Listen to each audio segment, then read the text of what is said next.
மாணவிகள் அனைவருக்கும் நான் வேண்டுவது, நீங்கள் பள்ளியிலோ இல்லை கல்லூரிகளிலோ முடித்துவிட்டு வேற எந்த தொழிலுக்கு வேணாலும் நீங்கள் செல்லலாம். உங்களுடைய திறமையை பொறுத்து அரசியலுக்கும் நமது மாவட்ட ஆட்சியர் காவல்துறைக்கும் இல்லை மக்களால் தேர்ந்தெடுக்கப்படும் அரசியல்வாதிகள் எதற்கு வேணாலும் ஜுடிஷியல் செயலாலும் நீங்கள் வரலாம். எந்த பதவிக்கு தொழில் மருத்துவர்கள், வழக்கறிஞர்கள், சார்ட்டர்ட் அக்கௌண்டன்ட்ஸ் எக்ஸெட்ரா தனியாக தொழில் எதில் வேணாலும் நீங்கள் செய்யலாம். ஆனால் அங்கு அந்த மாதிரி செய்யும் பொழுது நீங்கள் படித்த பள்ளியையும் கல்லூரியையும் மறக்கக்கூடாது. குறிப்பாக கல்லூரி நிர்வாகம், இங்கே அமர்ந்துள்ள நமது கல்லூரி முதல்வர் அவர்கள், பேராசிரியர்கள், இவர்களெல்லாம் நாம் என்றுமே மறக்கக்கூடாது. நான் 2 உதாரணங்களை சொல்லிவிட்டு என் உரையை முடித்துக் கொள்கிறேன். நான் 8/1/96 அன்று சென்னை உயர்நீதிமன்றத்தின் நீதிபதியாக தேர்ந்தெடுக்கப்பட்டேன். அதற்கு முன் அரசு வழக்கறிஞராக பணியாற்றிய போது உங்களுக்கு தெரியும், இங்கே நிறைய வழக்கறிஞர்கள் அமர்ந்து உள்ளார்கள். காலை 10:30 மணிக்கு வழக்கறிஞருடைய கையை பிடித்து பார்த்தால் மருத்துவர்கள் உங்களுக்கு ஹை பிரஷர் என்று ஆஸ்பத்திரிக்கு கூட்டி போய் விடுவார்கள். அந்த மாதிரி தொழில் அந்த ஒரு 10-20 மணி இருக்கும். நான் அப்போது ஸ்பெஷல் கவுன் பீடர், சிறப்பு அரசு வழக்கறிஞர், கையிலே நிறைய ஃபைல்களை தூக்கி கொண்டு எனது வழக்கறிஞர் அலுவலகத்திலிருந்து 1வது நீதிமன்றத்திற்கு நான் போக வேண்டும். போய்கொண்டிருக்கும் பொழுது அப்பொழுது ஒரு மெலிந்த வெள்ளை நிற வேட்டி, வெள்ளை நிற ஷர்ட் அணிந்த ஒரு நபர் நான் பார்த்தேன். அவர் தடுமாறி அதற்கும் இதற்கும் அலைந்து கொண்டிருந்தார்.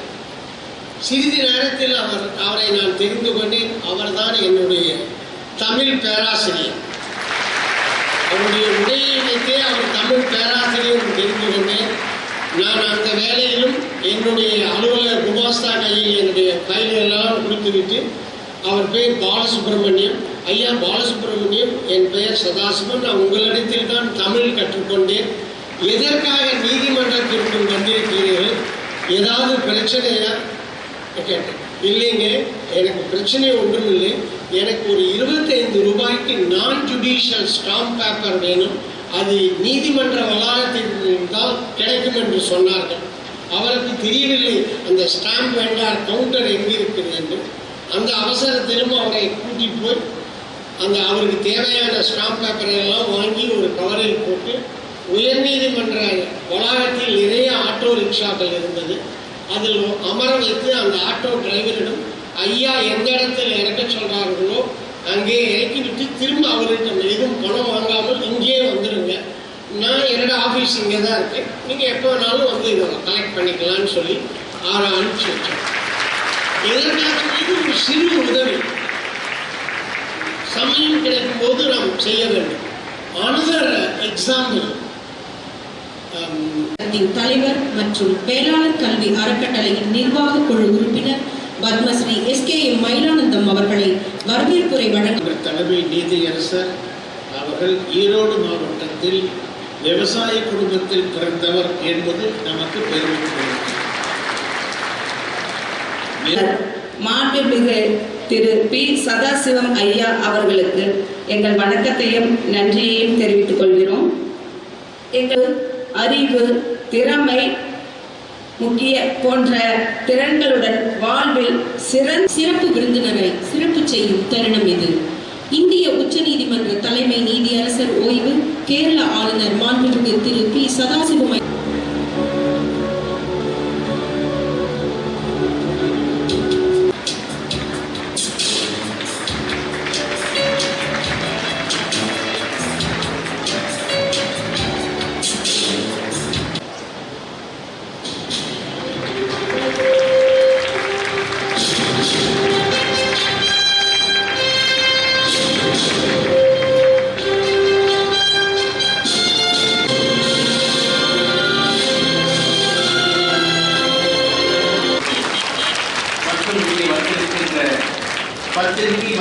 தொலைக்காட்சி நண்பர்கள் மேலும் இவ்விழாவிற்கு வருகை கொடுத்துள்ள அனைத்து நல்லுள்ளங்களையும் மீண்டும் ஒருமுறை